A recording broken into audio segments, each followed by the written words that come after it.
that's some of the advice that I give to people who are in that position of, hey, I have a firearm. How do I get more comfortable with it?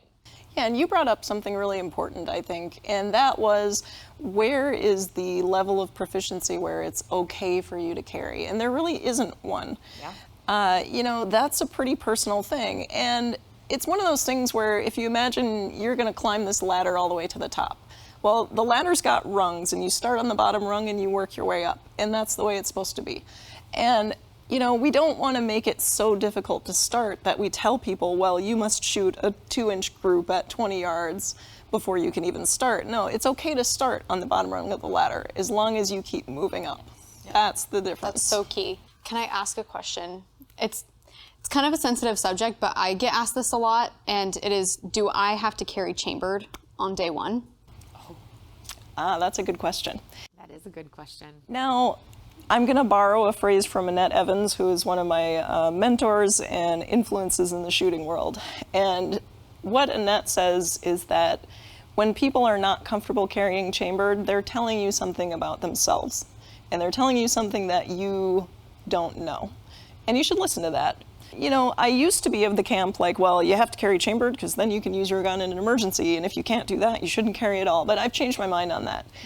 Because I think if somebody's telling you they're not comfortable carrying chambered, there's maybe a reason for it that you don't understand yet. And before pushing them past that, it's probably a really good idea to find out what the reason is and see if it's something that can be addressed with education. I've noticed like the same thing is like when somebody's uncomfortable carrying chambered, it's typically they're listening to their own intuition. Yeah. And usually I can kind of find that out, like what is that you're concerned about. And so often it's totally related to safety, whether it's their holster. Typically, they don't trust their holster. And I'm thankful for that. Mm-hmm. Yeah. No, that's good. I think it's so good that they notice that, though. Sure. Exactly. That is clear to them that there's something wrong with this, the safety of what I'm doing here. I'm not confident putting a round in the chamber. And I think it's important to not say, well, just push past it. Just make it happen. I think that is so counterintuitive, and so I really wanted to touch on that here. No, that's a great point, and especially as women starting out, there's a lot of pressure from the outside that we are, you know, somehow less confident or weaker for some inherent reason to being women, and that's not always the case. Sometimes it is, yeah, sometimes we are hesitant.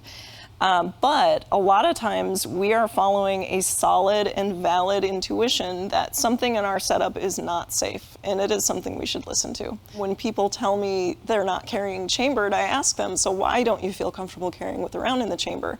And they'll say, well, I'm carrying in one of the friction fit holsters, and when I got out of the car, my gun fell out in the parking lot. And it's like, well, yeah, your intuition was telling you something valid, and you were smart to listen to that.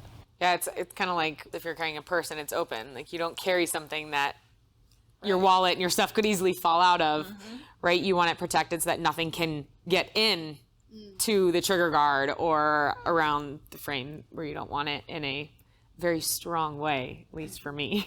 Yeah. That's where I'm at. Taglining off of the chambered, unchambered discussion, I know I have a couple friends who have lots of littles at home, and they do carry unchambered for that reason. Yes, are they following all of the best practices for owning a firearm with littles around? Of course, but that's her fear, right? That's a concern. So one of the things that she's practicing is drawing and chambering, and then shooting that first round. And so for her, that's just part of her practice, and that's part of her self-protection of, hey, I'm going to carry a gun. So these are, in order for me to be ready to fire, this is the operational procedure that I have to follow, right? And I just followed if that's how you're comfortable, then train that way so that you understand what it is you have. Yeah, and a lot of times people's gear doesn't support just daily, easy life activities. And so, if your gear doesn't support going from your car to the Walmart, then your gear is definitely not going to support running, through a shopping mall in an emergency, or, running from a, bad guy on the side of the road. Like, you don't know what your worst day is going to look like.